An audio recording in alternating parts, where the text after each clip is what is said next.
હું Anupamsinh Gehlot, police commissioner Surat. મારા પરિવાર તરફથી અને અમારા પોલીસ પરિવાર તરફથી અમારા સુરત શહેરના સમગ્ર નગરજનોને મકર સંક્રાંતિની ખૂબ ખૂબ શુભકામના આપું છું.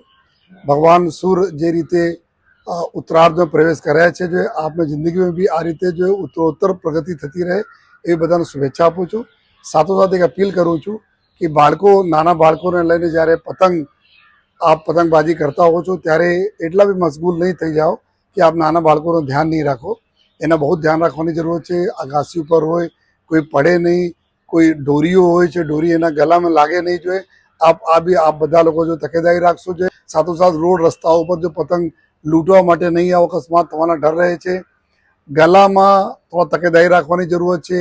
પશુ પક્ષીઓ બી સાંજે જ્યારે આવે છે, જ્યારે પોતાના આપણા ઘરો ઉપર જતા હોય છે ત્યારે પણ આપ ધ્યાન રાખો જોઈએ કે એના કોઈ નુકસાન નહીં થાય. અને સાથોસાથ ચાઇનીઝ દોરી, ચાઇનીઝ તુક્કલ આ બધાનો ઉપયોગ બિલકુલ નહીં કરતા. એના ઉપર બી અમારી વાચ રહેશે જોઈએ, જેથી જો કોઈ આ પ્રતિબંધિત વસ્તુનો ઉપયોગ નહીં થાય, કોઈને અમારે પર્યાવરણ અને કોઈ પણ પશુ પક્ષી અને માનવ જિંદગી જોખમાય નહીં. આ પ્રકાર તમામ લોકો તકેદારી રાખીને આપ આ તહેવાર ખૂબ સારી રીતે ઉજવો એ બધાને અમે શુભેચ્છા આપીએ.